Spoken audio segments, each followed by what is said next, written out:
Torah Life Ministries come out of the world. Messiah people seek the truth. Hello everybody, it's Paul Neeson with Torah Life Ministries. We are reading next week's Torah portion, and we are reading Phineas, which is the 41st reading in this year's reading, and we are up to Numbers 25:10, and we're going all the way to 31 of Numbers. And we see here, last week when we ended off, we saw Phineas destroying the root of the problem that was creating a big plague was the Moabite women. What they were doing was they were seducing the men of Israel, the Israelites, away from a wonderful creator. And they were doing it by their food, making sacrifice, and also by just being women who believed in another God. And Phineas put an end to that. And it goes on here and starts off in Numbers 25:10. It says, "Then our wonderful creator said to Moses, Phineas, the son of Eleazar and the grandson of Aaron, the priest, has turned my anger away from the Israelites by being zealous among them as I was."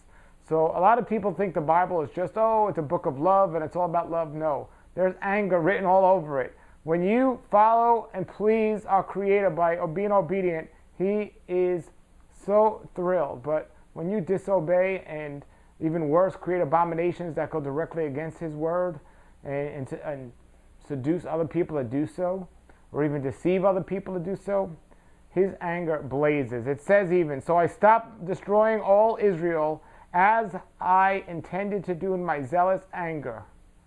So you see, he gets angry as well, and there's a difference between anger for not having a justification and anger because his word's so much on your heart, and just getting angry because people are just disrespecting his word and just living in abomination.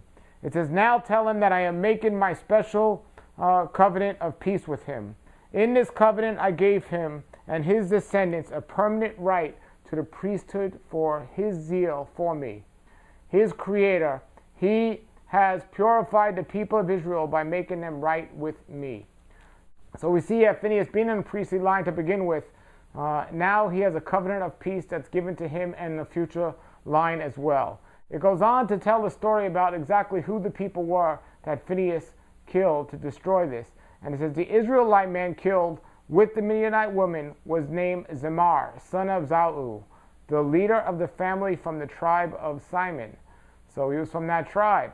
Then it goes on to tell you who the woman was, and this is very interesting, everybody. The woman's name was Cosbi, and it says here she was the daughter of Zur, the leader of the Mennonite clan. So here's what's so interesting, everybody. It says in Numbers 25:16 that our wonderful Creator said, "Attack the Mennonites and destroy them, because they assaulted you with deceit and tricked you into worshiping Baal of Peor, because of Cosbi, the daughter of the Midianite leader, who was killed at the time of the plague because of what happened." So here the Israelites are told to destroy the Midianites. And here's what's interesting. Moses' father-in-law and his daughters were Midianites. So here is our Creator telling Moses, destroy pretty much the ancestry of your family because of what they did to Israel. And Moses was obedient and did what he was told to do. It was very interesting. It says here in Numbers 26, after the plague had ended, our wonderful Creator said to Moses and Eleazar, son of Aaron, the priest, from the whole community of Israel, record the names of all the warriors by their family and by their families.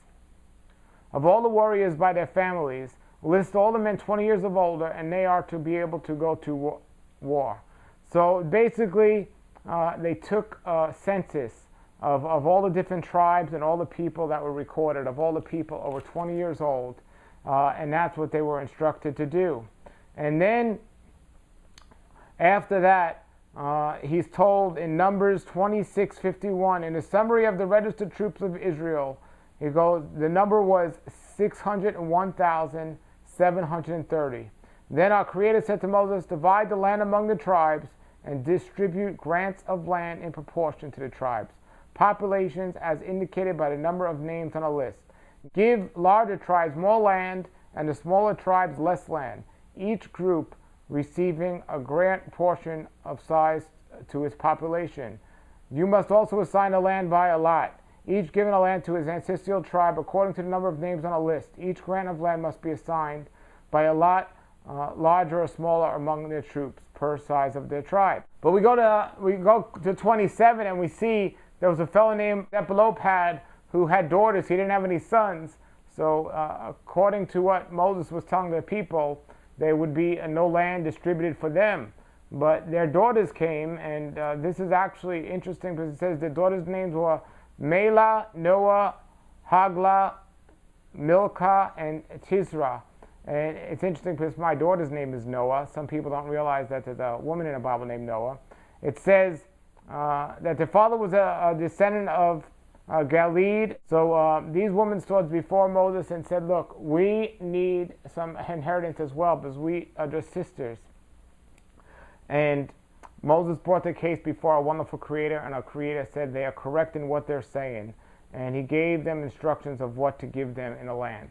But we also see, because of the disobedience of the children of Israel, that none of them were going to go cross over. The ones that left Egypt were going to go, their descendants will, but directly they are not going to go cross over into the promised land. It took them 40 years to even get there, and now none of them that left Egypt are going to go there except a couple of them, 2 of them. It says, Moses was told in this portion that he's going to die because of what he did by not obeying a wonderful Creator, and he struck the rock instead of talking to the rock. And so he was told he's going to die, and it says here in Numbers 27:12. And this is often overlooked, but it's probably one of the most important, significant parts of all of Scripture.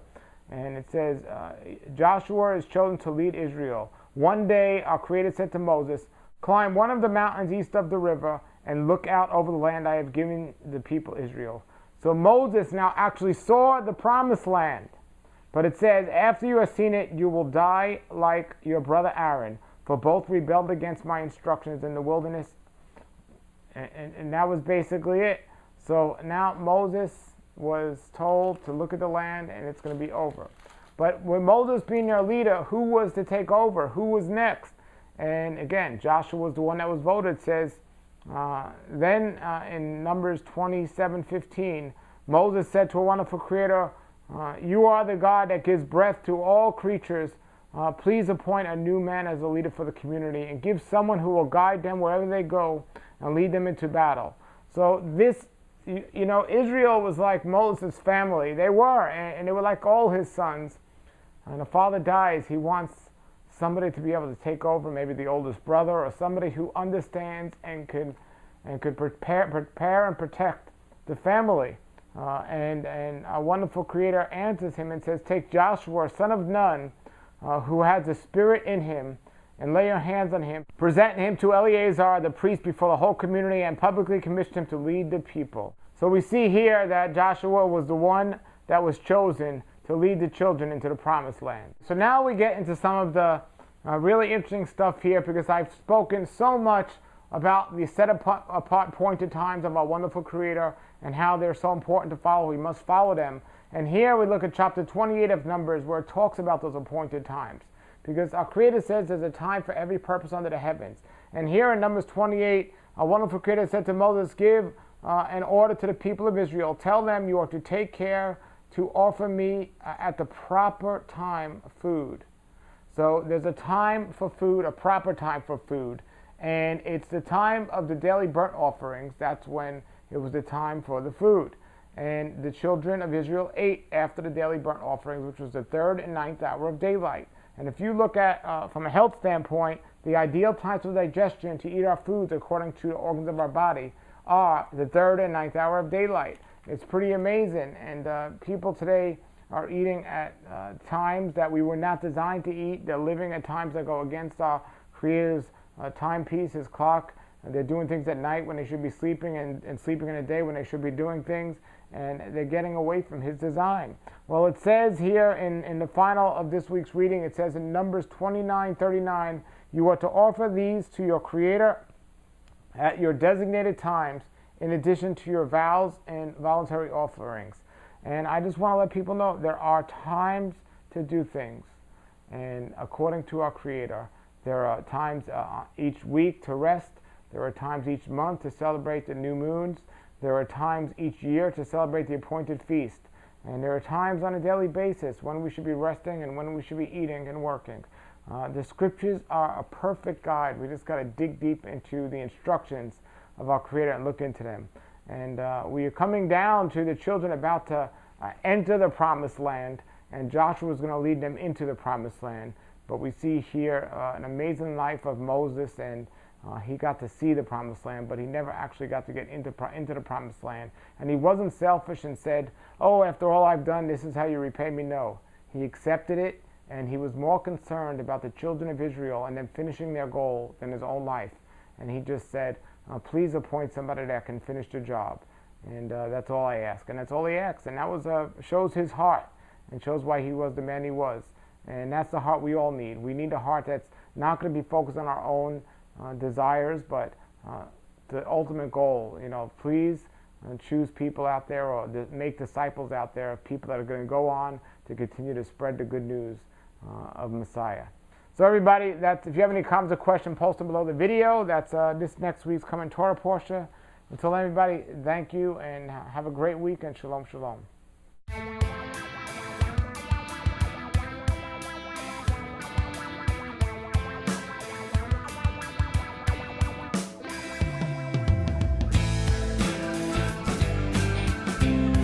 Life ministries come out of the world. Messiah people seek the truth.